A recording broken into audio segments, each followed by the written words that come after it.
spectateurs et spectatrices, je tiens à vous saluer tous dans le nom du Seigneur Jésus-Christ.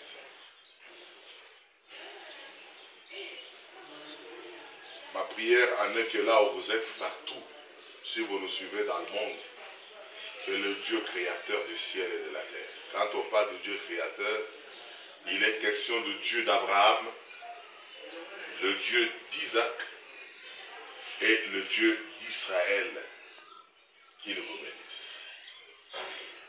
C'est à partir de ce patriarche-là que Dieu s'est révélé à toute l'humanité. En dehors de ce Dieu-là, il n'y a pas de Dieu.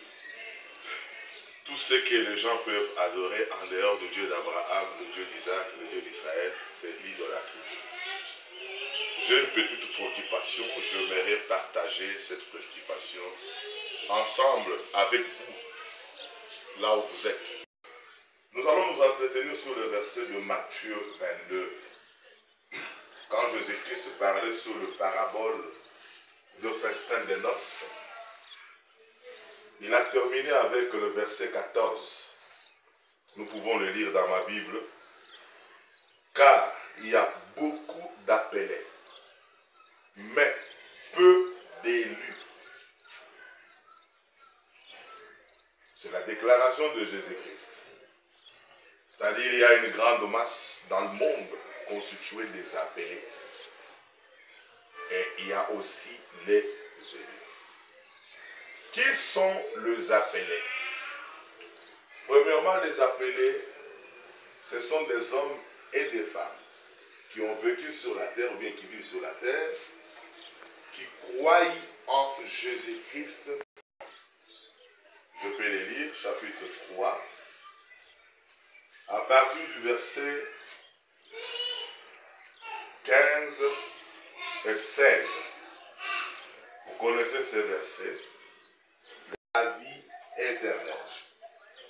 Car Dieu a tant aimé le monde qu'il a donné son Fils unique, afin que quiconque croit en lui ne périsse moins, mais qu'il ait la vie éternelle. C'est tout autour de ce verset que ces gens croient.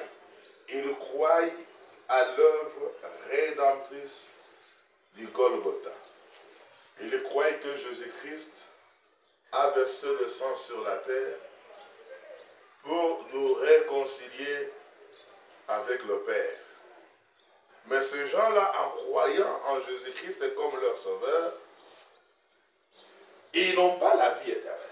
Parce que l'Écriture nous dit qu'il ait la vie éternelle dans des jours à venir. Parce que là-bas, on a conjugué le verbe au subjonctif. C'est-à-dire qu'il y a des conditions pour qu'ils arrivent à avoir la vie éternelle.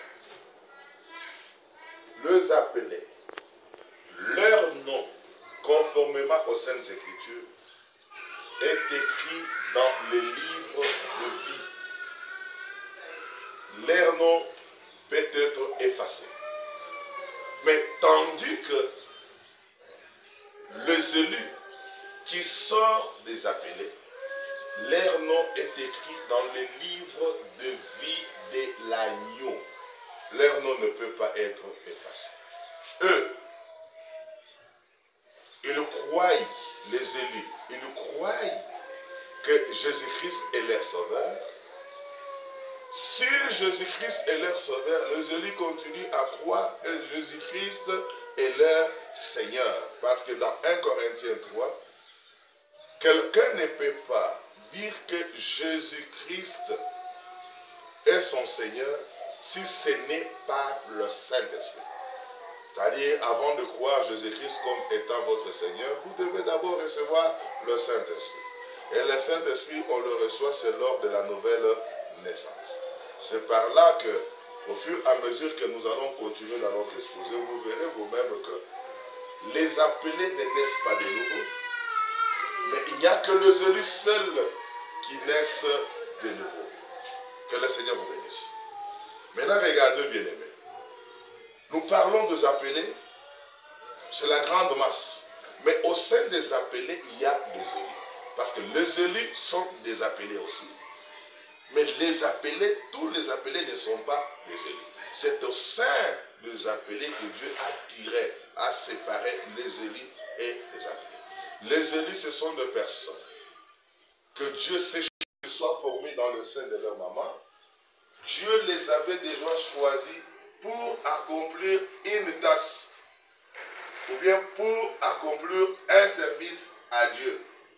C'est le cas que si vous voulez voir, regardez par exemple dans la Bible ici, on parle d'un certain roi. Nous pouvons lire ensemble à partir.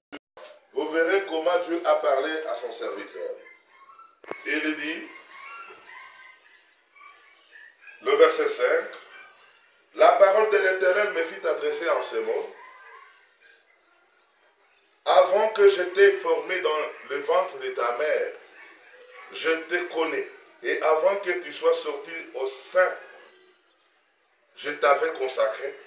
Je t'avais établi prophète des nations. C'est Dieu qui parle. Il dit, avant qu'il soit formé dans le sein de sa mère, le Seigneur l'avait déjà choisi et établi pour être prophète des nations. Un élu, c'est quelqu'un que le Seigneur a choisi pour accomplir une tâche, pour accomplir un service. Nous pouvons prendre aussi l'exemple dans la Bible ici des apôtres de Jésus-Christ. Si vous pouvez lire ensemble avec moi, l'écriture est dans Jean 15, le verset 16. C'est Jésus-Christ qui parlait. Il a dit, ce n'est pas vous qui m'avez choisi, mais c'est moi qui vous ai choisi et qui vous ai établi afin que vous alliez et que vous portez du fruit et que votre fruit demeure. Il les a élus pourquoi? C'est pour un service particulier que Jésus a élu les élus. C'est-à-dire quand vous êtes un élu, vous devez savoir que c'est pour accomplir une tâche. C'est pour rendre service à Dieu. Nous pouvons prendre encore un autre exemple avec la tribu de Lévi, parmi les 12 tribus d'Israël. Le Seigneur, dans Deutéronome 18, verset 5, car l'Éternel, ton Dieu, t'a choisi, lui et ses fils, d'être d'entre toutes les tribus, pour qu'ils se tiennent toujours devant lui, pour faire le service au nom de l'Éternel. C'est comme ça que Dieu a choisi la tribu de Lévi parmi les 12 autres tribus d'Israël. On peut prendre aussi par exemple le cas de notre serviteur Abraham, qui est notre père dans la foi. Abraham était son serviteur. Dieu avait une mission à accomplir avec Abraham. Dieu voyait Abraham accomplir déjà une tâche sur la terre.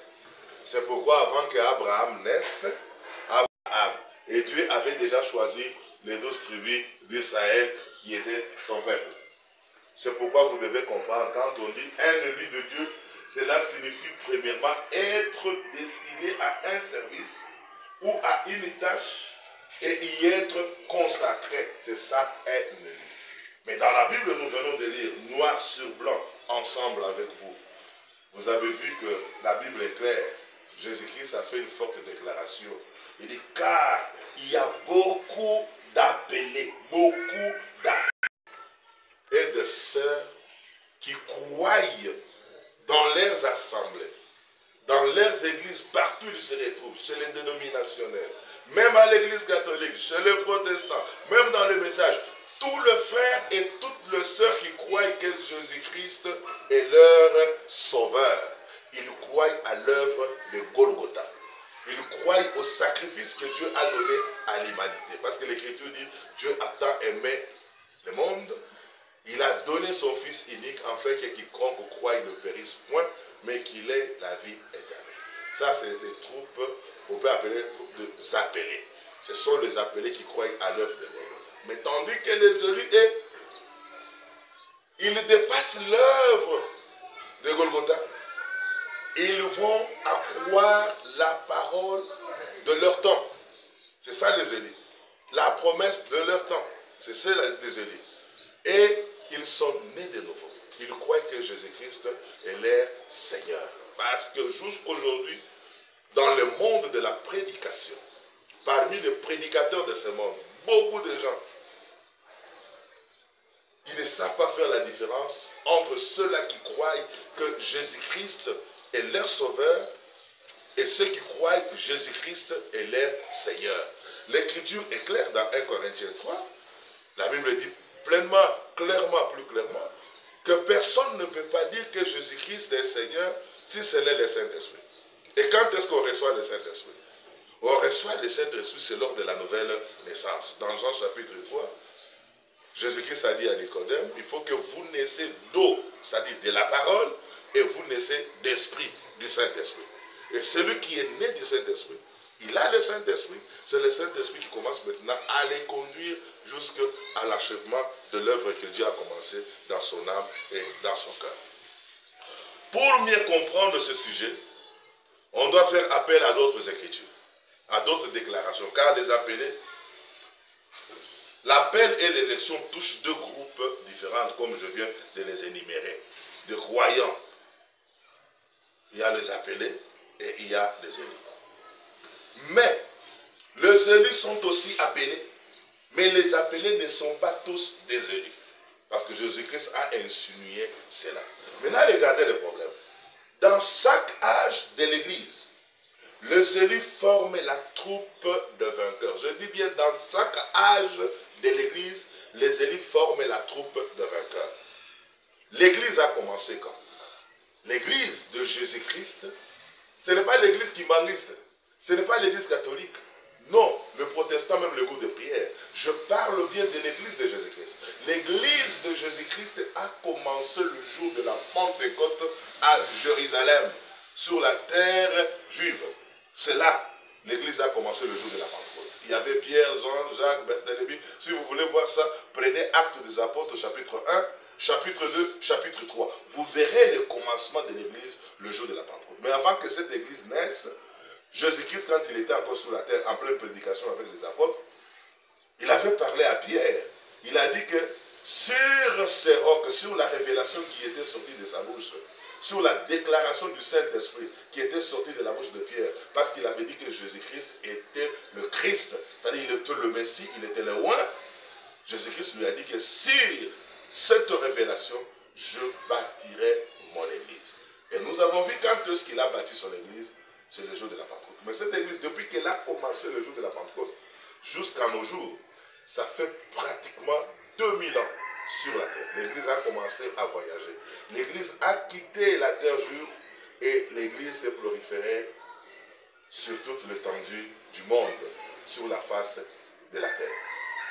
Depuis que l'Église a commencé jusqu'à nos jours, l'Église a fait au moins 7 âges.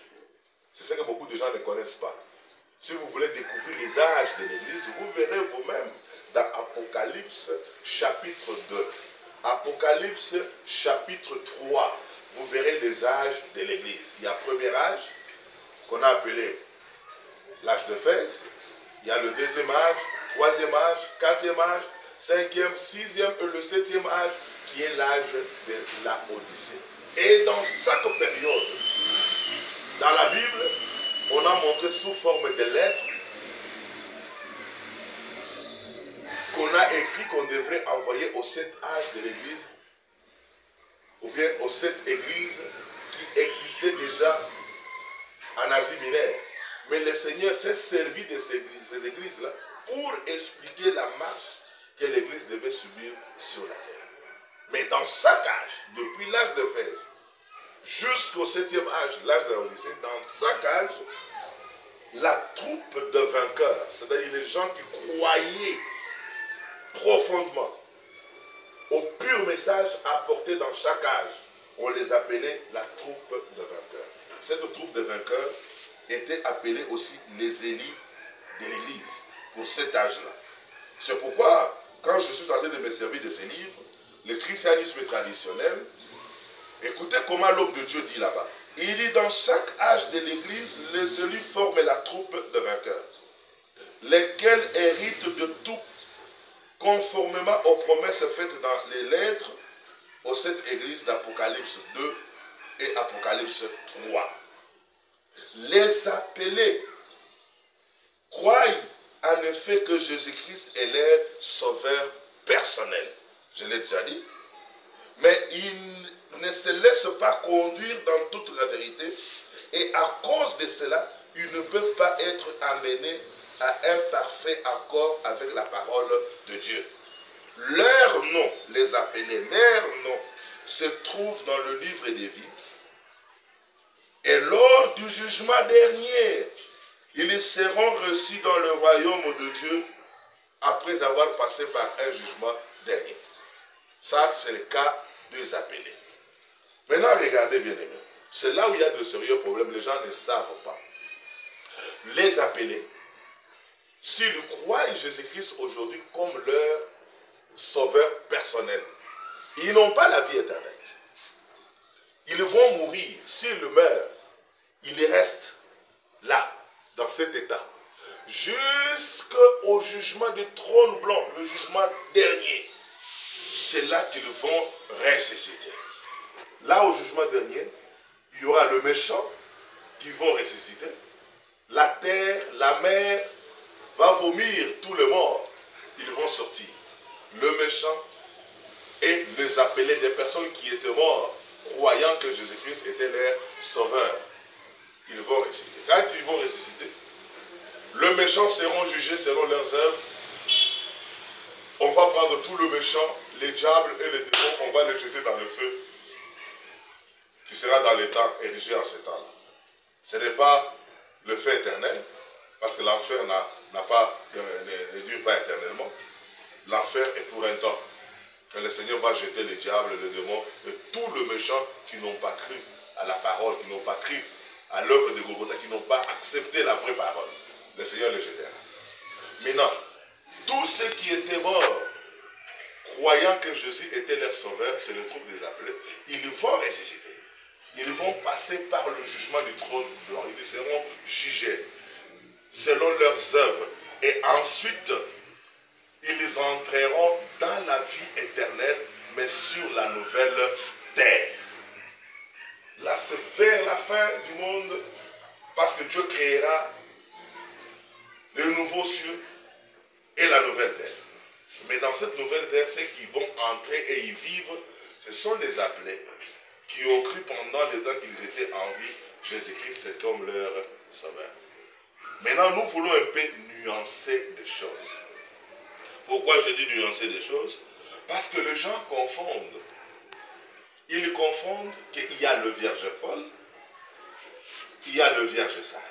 Quand on parle de vierge folle et quand on parle de vierge sage, tout vient des Saintes Écritures dans la Bible à partir de Matthieu 25. Ce parabole, Jésus-Christ nous relate comment ça doit se passer le royaume des cieux. Il a dit, cela est semblable à 10 vierges. Les 10 là, qui, ayant pris leur lampe, allèrent à la rencontre de leur époux. Les 5 d'entre elles étaient de folles, et 5 autres étaient de sages. On parle bien. Tous les 2 groupes avaient des lampes.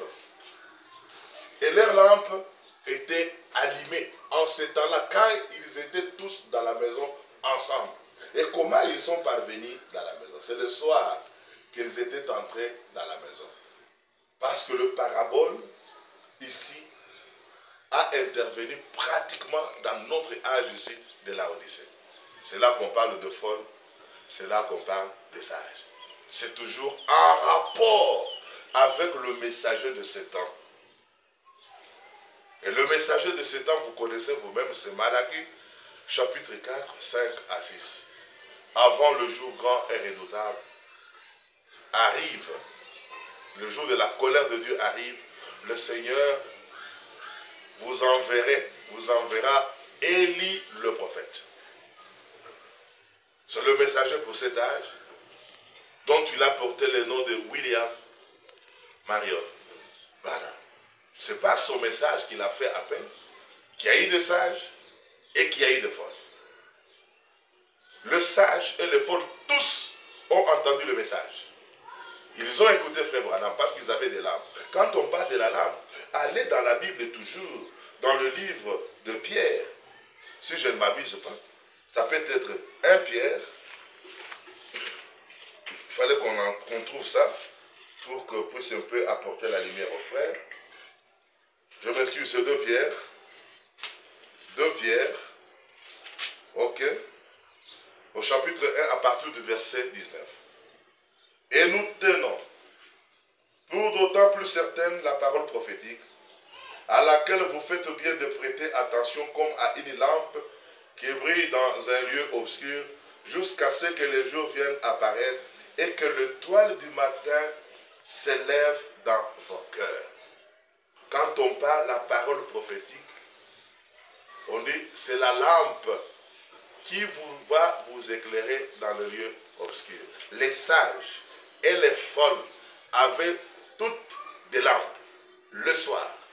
Ils dormaient tous dans la même maison. Qui les avait fait entrer dans cette maison? C'est le Seigneur, par l'appel donné par le glorieux message de cet âge, qu'a été prononcé par William Marion Branham. C'est là le folle et les sages se sont tenus debout, ils sont allés entrer dans la maison avec leurs lampes allumées, la parole prophétique.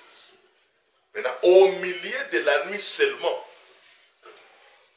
quand tous dormaient profondément, les vierges sages et les vierges folles, ils ont entendu une voix au milieu de la nuit. Voici l'époux. Sortons donc et allons à sa rencontre. Tous les 2 groupes ont entendu cette voix. Et tout d'un coup, ils se sont réveillés.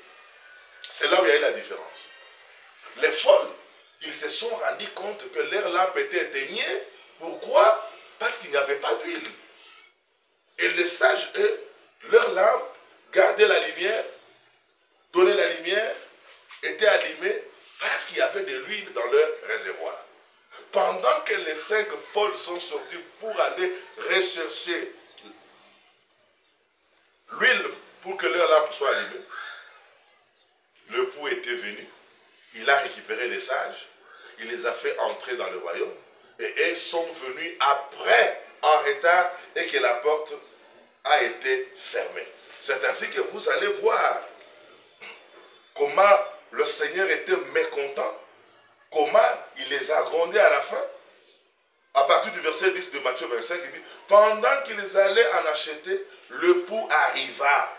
Celles qui étaient prêtes entrèrent avec lui dans la salle de noces et la porte fut fermée. Puis, plus tard, les autres vierges virent.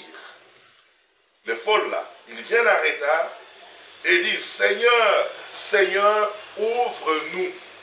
Mais il leur répondit, je vous le dis en vérité, je ne vous connais pas.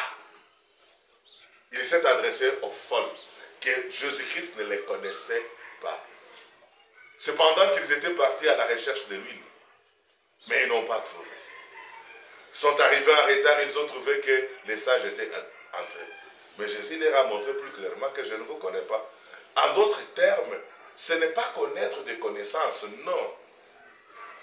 Jésus-Christ a dit que je ne vous connais pas, c'est-à-dire que vous êtes de vierges, au sein de vous, vous n'êtes pas de porteurs de ma sémence. Je ne vous ai pas pénétré. Ma sémence n'est pas entrée en vous, je ne vous ai pas fécondé. Vous ne portez pas ma sémence. Comment vous devez y entrer? C'est ça le vierge folle. Maintenant, actualisons les Saintes Écritures. Au milieu de la nuit, qui a crié? On dit c'est la sentinelle. La sentinelle, c'est celui qui veille, c'est le Saint-Esprit. Mais le Saint-Esprit ne travaille pas avec les arbres, avec les animaux, mais le Saint-Esprit travaille dans l'homme. Dans cet âge, après le départ de William Marion Branham, le soir, quand nous étions entrés dans la maison, le cri de minuit a été apporté par le ministère de Frère Franck, Matthieu 24, 45 à 47. Qui est ce serviteur fidèle et prudent? Que son maître a établi sur ces gens pour leur donner la nourriture au temps convenable. Heureux ce serviteur que son maître à son arrivée trouvera faisant ainsi. C'est le ministère de Frère Franck. C'est pourquoi Frère Franck a la fierté. Frère Franck a le courage de dire plus clairement, dans l'une de ses lettres circulaires, il dit que le cri de minuit, le cri de réveil, consiste en quoi? Le cri de minuit, le cri de réveil, c'est la prédication de Frère Franck et les lettres circulaires. Ce n'est pas les brochures de Frère Branham. Parce que les lettres circulaires et la prédication de Frère Franck, c'est tiré de brochures de Frère Branham. Et l'ensemble de toutes les déclarations que Frère Branham a fait, les ainsi dit le Seigneur, c'est ce qui constitue la nourriture pour l'épouse aujourd'hui. Et pour leur préparation, pour l'enlèvement. Maintenant, tous ceux qui continuent dans le ministère de Frère Franck, qui comprennent très bien la parole prophétique, qui croient à toutes les promesses faites dans leur temps et qui vivent, c'est eux qui font partie des vierges sages. Ce sont les élus de ces temps qui vont participer à l'enlèvement. Et l'enlèvement ne sera pas tout simplement pour les élus de ces temps. Tous les élus de chaque âge, depuis le premier âge jusqu'au dernier âge. Et cet enlèvement doit constituer aussi les saints de l'Ancien Testament qui étaient ressuscités lors de la mort de Jésus-Christ, à qui quand Jésus-Christ est monté au ciel, il les a amenés au paradis. Et aussi reviendront avec nos morts, qui sont morts croyant la parole de la promesse, qu'on les appelle les morts en Christ, ils vont ressusciter bientôt pour aller dans l'enlèvement. Alors c'est par là qu'il faut nuancer les choses. Quand on parle de vierges folles, ce sont nos frères. Mais elles n'ont pas continué dans la parole prophétique parce que leur lampe était éteignée au milieu de la nuit.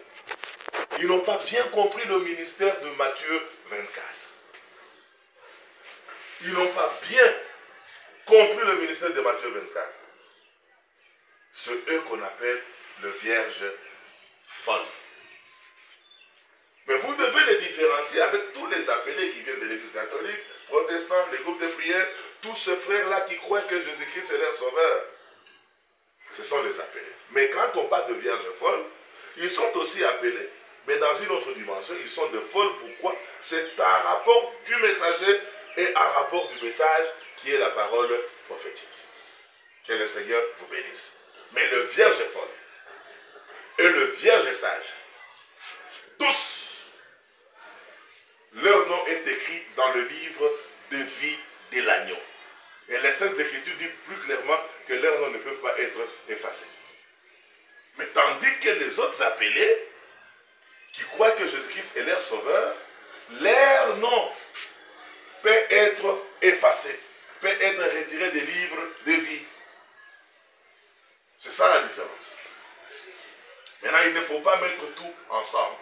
Le vierge folle, le vierge sage, eux, ils ont droit à la première résurrection.